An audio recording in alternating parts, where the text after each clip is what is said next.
Olá! Hoje a gente vai mergulhar num trabalho acadêmico super importante que mostra como os drones, ou as aeronaves remotamente pilotadas, estão revolucionando a gestão de desastres. O foco aqui é bem prático. Como essa tecnologia ajuda a mapear áreas de risco e, o mais importante de tudo, a proteger vidas.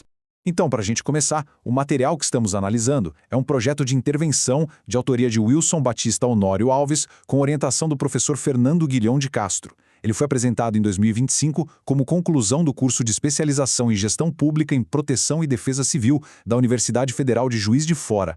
É um trabalho que, reflete muito bem o compromisso da universidade em formar profissionais éticos, críticos e prontos para desenvolver soluções reais para os desafios da nossa sociedade. E a pesquisa toda parte de uma pergunta que, na verdade, é um desafio diário para qualquer gestor público, né?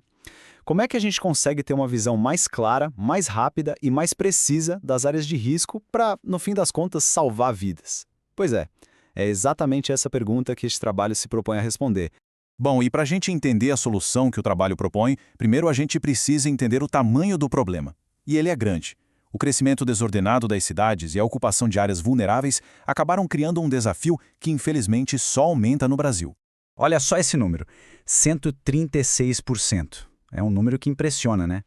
Mas o que ele significa na prática? Então, esse 136% vem de um mapeamento feito pela Casa Civil junto com o Ministério das Cidades. E o que ele nos diz é que desde 2012, o número de cidades brasileiras com gente morando em área de risco aumentou tudo isso.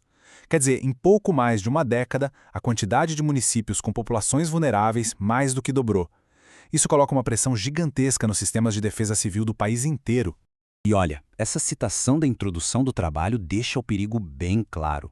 Na grande maioria das vezes, essas ocupações acontecem em áreas de risco, ou seja, perto de rios com perigo de alagamento ou perto de encostas com risco de deslizamento. Não é só uma questão de moradia irregular, sabe? Estamos falando de famílias inteiras vivendo sob uma ameaça constante de desastres ambientais. Ok, o problema é enorme e complexo. E é aí que a tecnologia entra. Ela não é mais uma opção, é uma necessidade. E é agora que a gente vai ver como o trabalho apresenta as aeronaves remotamente pilotadas como uma ferramenta super estratégica. E essa comparação aqui é muito clara. De um lado, os métodos convencionais, caros, lentos e com dados que nem sempre têm a qualidade que a gente precisa. Do outro, as aeronaves remotamente pilotadas. Custo mínimo, super rápidas e com dados de altíssima qualidade. É uma inversão completa de lógica, né? A gente ganha agilidade e precisão com um custo operacional muito, mas muito menor. E o que faz essa tecnologia ser tão poderosa é justamente a combinação de vantagens. A gente está falando de um custo operacional baixíssimo, uma velocidade incrível na coleta de dados e, além disso, a capacidade de gerar imagens de altíssima qualidade e, com elas, criar mapas super detalhados, que são os chamados ortomosaicos. Isso dá um poder de análise que, sinceramente, os métodos antigos simplesmente não conseguem acompanhar. Certo. Mas como é que um monte de foto tirada do alto vira uma informação que realmente ajuda a defesa civil? Bom, é exatamente isso que a gente vai ver agora, detalhando o processo que a pesquisa apresenta. Mas antes, rapidinho, vamos entender o que é um ortomosaico. Pensa assim, não é só uma foto gigante tirada de cima, é muito mais que isso. É um mapa super detalhado, corrigido geograficamente. Isso significa que cada pixel da imagem corresponde a um ponto exato no mundo real. E isso permite fazer medições e análises com uma precisão incrível. O processo que o trabalho descreve é bem direto e estruturado. O primeiro passo é o planejamento da missão, feito junto com a Defesa Civil para definir a área do voo.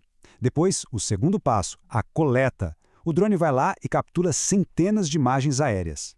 O terceiro passo é o processamento, onde softwares específicos juntam todas essas imagens. E, por fim, o quarto passo é a geração do produto final, mapas e modelos prontos para serem usados na tomada de decisão.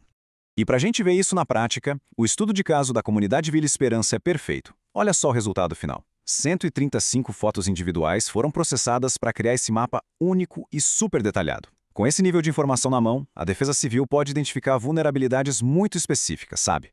Coisas como a densidade de casas numa encosta ou quão perto elas estão de um rio.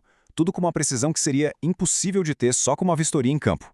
Tá, e com uma ferramenta dessas em mãos, o que muda na prática para o gestor público? A resposta é simples: tudo. O impacto é direto na capacidade de agir, de tomar decisões. Pensa bem, uma vistoria que antes poderia levar dias ou até semanas percorrendo tudo a pé, Agora pode ser feita em questão de horas. A diferença é brutal. Isso acaba criando um ciclo super positivo. Se a avaliação de risco é mais rápida, as ações para mitigar esses riscos são mais assertivas. Com ações mais assertivas, os recursos públicos são usados de forma muito mais otimizada, indo para onde realmente precisa. E no fim de tudo, a gente tem uma informação melhor, mais precisa, para proteger o que mais importa: vidas humanas. E essa citação do autor, lá nas conclusões do trabalho, resume perfeitamente a ideia central. O projeto apresenta um conjunto de ferramentas que vão auxiliar no levantamento de dados de áreas suscetíveis a desastres, fornecendo informações mais rápidas e confiáveis para a tomada de decisão dos gestores. É dar a ferramenta certa para que as melhores decisões sejam tomadas, principalmente naqueles momentos em que cada segundo faz a diferença.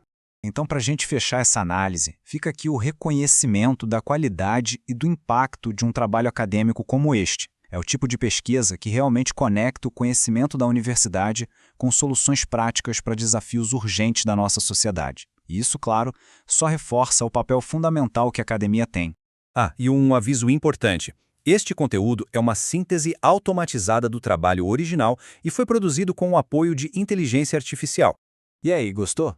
Se essa análise foi útil, não esquece de seguir o nosso canal, curtir o conteúdo e compartilhar. Assim, a gente ajuda a levar essa informação para mais gente.